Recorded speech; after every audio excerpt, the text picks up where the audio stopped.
inductee into this class of the Stock Car Hall of Fame is going to be a fine gentleman that I've known for quite a while, had an opportunity to call his name out quite a few times.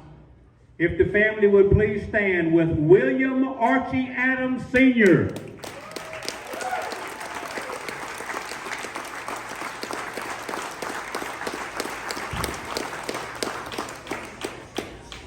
Thank you. Be seated. What started out in 1957 as a novelty helping Johnny Newton with a late model sportsman race car turned out to be a lifelong passion for racing for Archie Adams Sr. After helping Johnny for 2 years in 1959, he built his own race car and started racing at the age of 18. He has been involved in some form of racing ever since. His early years were spent racing in the amateur division, and then he moved up to the late model sportsman division with limited sponsorship, competing in the late model division. It was pretty tough and discouraging at times. Rather than giving up in 1968, Archie decided to run the modified division and built a 1934 coupe. He painted it light blue and numbered it 1SC, and that is here today, isn't it? It is right outside, folks. If you haven't looked at it, you need to look at it. Now, that was the magic formula for Archie Adams Sr., as in 1968, 1961, 68, 69, he won a total of 67 races in both dirt and asphalt with that same car, and it ran numerous times at the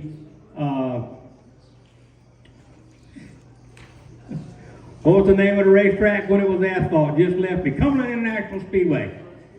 Cumberland International, I saw Archie Adams one Saturday night. Him and David Munnerlin drove car number 8.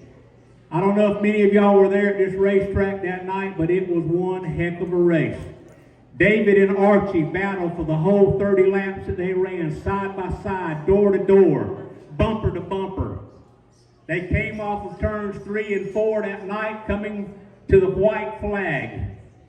Archie was on the bottom, David Munnerlin on the top. They touched. David's car went up on the concrete wall, came down, knocked Archie almost off the racetrack. Archie came up and got in front of David. David come up and got in front of Archie, hit Archie. Archie went up on the concrete wall. They were just feet from the flag stand when Archie came back down, and David Munnerlin's car went up on the guardrail, up on that concrete wall, and took the flag stand out. And on to the racetrack, which was asphalt, falls the flagman, Tommy Tyndall. They had taken the white flag. Tommy was able to put it out just before that flag stand came down.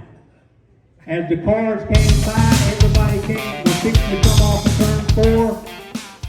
I hollered, "Stop!" as hard as I could on the PA, because they could not put a red flag out. Driver said they heard in turn 4 the word "stop," and they started sliding to a stop because Tommy Tyndall was unconscious on that racetrack. You remember that, don't you, young man? I remember it like it was yesterday. This man also won numerous races at the old Fayetteville Motor Speedway. He would come back to Cumberland International after it became dirt and run Fayetteville Motor Speedway.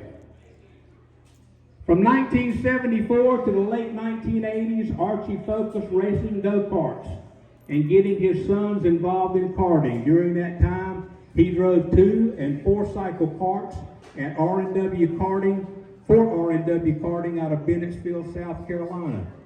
They ran all over the East Coast, racing small tracks with 4-cylinder or 4-cycle stock appearing, open modifieds, all the way up to running dual-engine 2-cycle, C-Open Enduros at Daytona, Talladega, Road America, Pocono.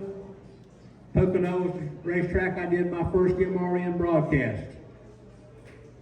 During that time, he won WKA National C-Open, which is WKA's top and fastest class at the time at Charlotte Motor Speedway, 1976. After Archie Adams Jr. graduated college in 1985, they partied for a few years, but soon turned their attention back to dirt stock car racing with both Archie Sr. and Archie Jr. racing. From 1988 to 1998, Archie Adams Sr. raced in the modified four-cycle division for several seasons and also ran UMP Open Modifieds. He won championships at Lakeview.